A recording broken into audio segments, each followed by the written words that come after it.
do negócio da China. Ele tem um negócio muito lucrativo, pelo visto. Será que vai ser do presidente Lula, que vai tentando, de alguma forma, credenciar os exportadores de café brasileiros junto ao regime chinês. E, realmente, essa relação parece estar se estreitando, se aproximando. Não deixa de ser uma clara provocação também aos Estados Unidos, porque agora, com esse tarifaço do Donald Trump sobre os produtos brasileiros, pessoal, a união entre os dois países do BRICS, China e Brasil, ficou, ou pelo menos tem uma oportunidade de se solidificar cada vez mais. A China liberou 183 empresas do Brasil para exportar café para o país asiático, e a medida vale por 5 anos, 5 anos a partir de 30 de julho.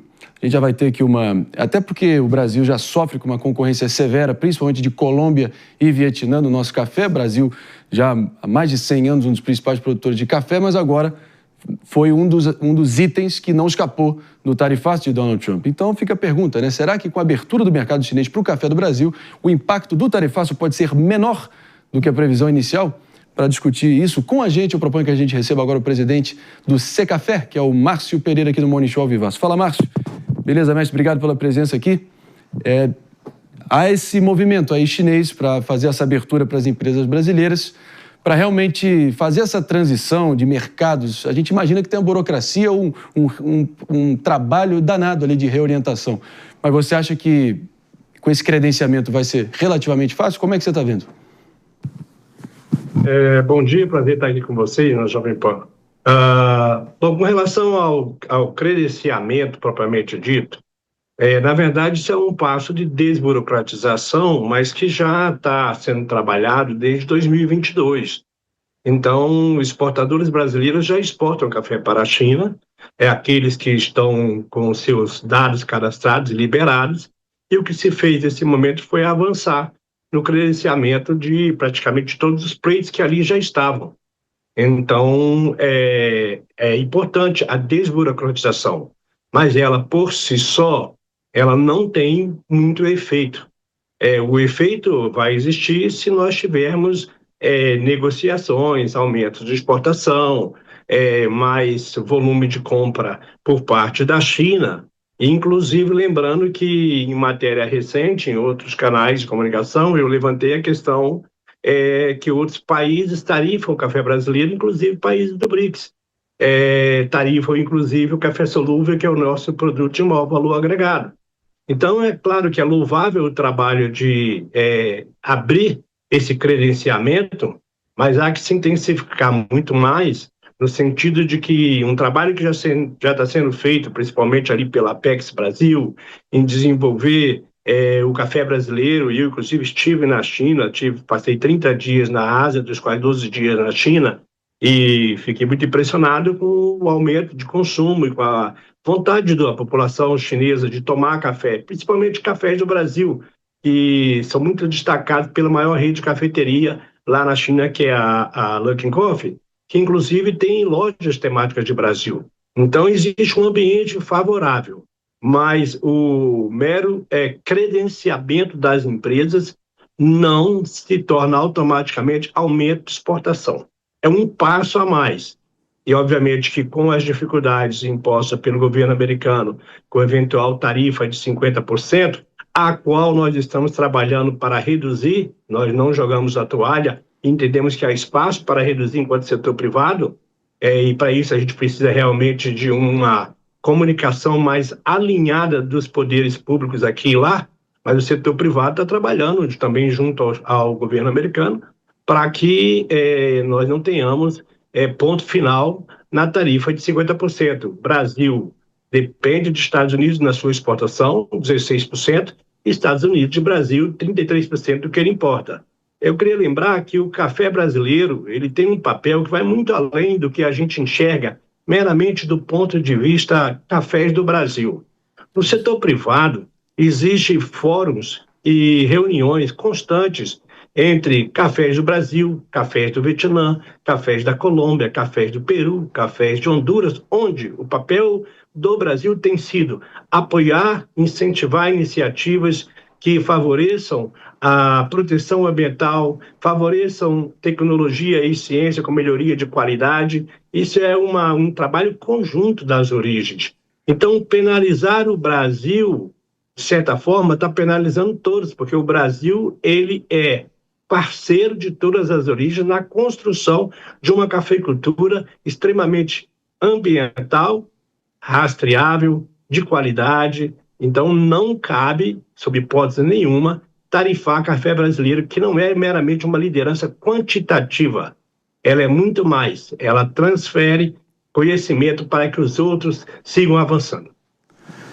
Agora, tudo isso torna-se ainda muito mais difícil no momento que a gente lembra que, basicamente, os Estados Unidos importam semi-manufaturados do Brasil com alto valor agregado e a China, basicamente, importa as nossas commodities. Então, não é num piscar de olhos, não é só num clique de um botão que essa mudança ou reorientação da nossa pauta de exportações aconteceria. Na melhor das hipóteses, com economistas sérios prevendo que demoraria de 3 anos a 5 anos para mudar completamente a pauta de exportações para os Estados Unidos, para outros compradores como China, Rússia e Índia, por exemplo. Mas o fato é o seguinte, pelo menos há essa disposição, esse diálogo está existindo entre vocês e os Estados Unidos para, de alguma forma, achar um meio termo, um denominador comum, para evitar que vire esse embate todo, né? E ainda mais nessa conversa de café toda aqui, a maquininha de café aqui da Jovem Pan quebrou hoje, está todo mundo precisando de um café, está difícil de chover, está dando até água na boca. Dureza viver por aqui, mas tudo bem. Vamos aqui, Márcio, por favor, com a Jéssica Peixoto com a próxima pergunta. Mas, prazer falar contigo, eu sou uma apreciadora, uma fã de café. Poucas pessoas amam café tanto quanto eu e o Mano Ferreira. Mano Ferreira mais, sim. E a minha pergunta é mais sobre esses mercados, né? A gente sabe que os Estados Unidos, ele tem uma dependência muito grande do café brasileiro, 1/3 do mercado deles é preenchido pelo café brasileiro. Então vai ter um aumento de preço momentâneo ainda, que no melhor cenário deles, no custo do cafezinho. Aí o Donald Trump vai ter que lidar com essa crítica por parte da população.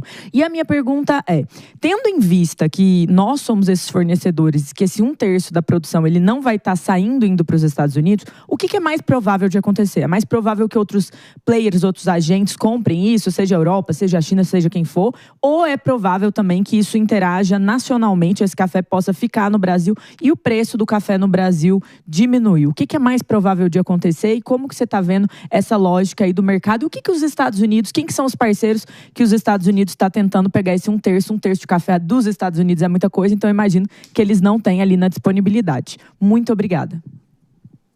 Muito boa a sua pergunta. Primeiro, os Estados Unidos eles consomem, como os outros países, né, café que são característicos do hábito de consumo da sua população. Então, mesmo que ele recorra a cafés de outras origens, ele vai mudar o paladar dos cafés que são oferecidos para os consumidores.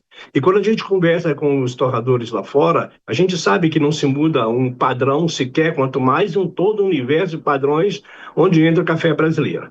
Mas vamos levar em consideração que a tarifa é 50%, que o custo é muito alto, o importador não tem outra opção, para não tornar tão danoso para a população que consome café, com um custo inflacionário tão alto, e que ele recorra a outras origens.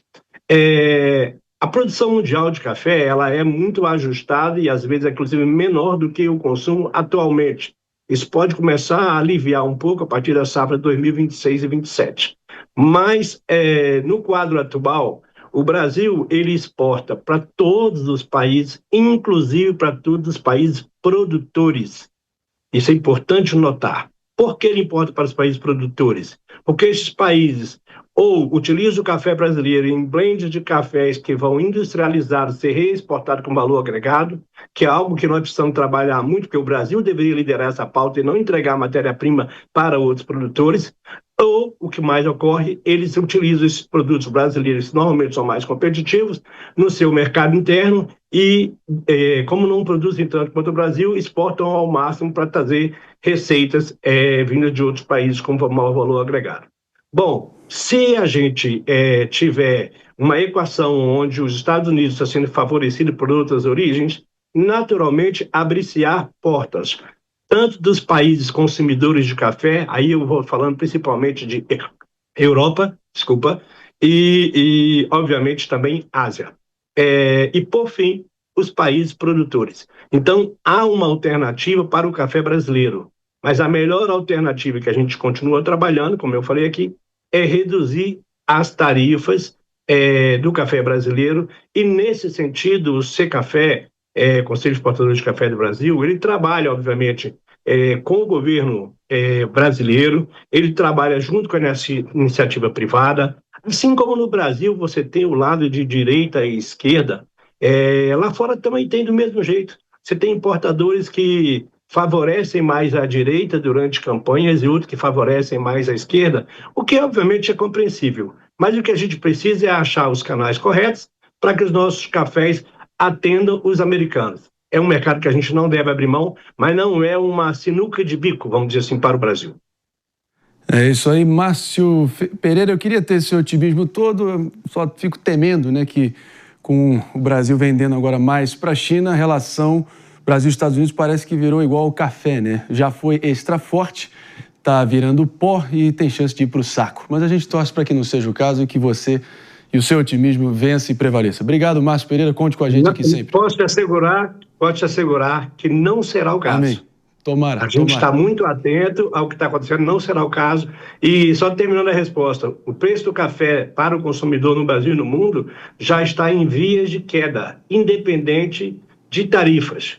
Tarifa só incentivo, mas independente de tarifa, porque a cotação na Bolsa de Nova York hoje está 280, o recorde do ano passado foi 440, foi o maior recorde da história. Então, esses estoques altíssimos devem começar a receber compras em valores mais baixos, que vai baixar o nível para todas as indústrias e consumidores no mundo inteiro. Show de bola. Sempre Bela notícia. Bela notícia, sempre didático, e o Brasil seguirá contra tudo e contra todos, independentemente do cenário, a grande potência da cafeicultura global. No poder do Obrigado, café no Brasil. Márcio Pereira, pela presença. Um abraço, tchau. Tamo junto.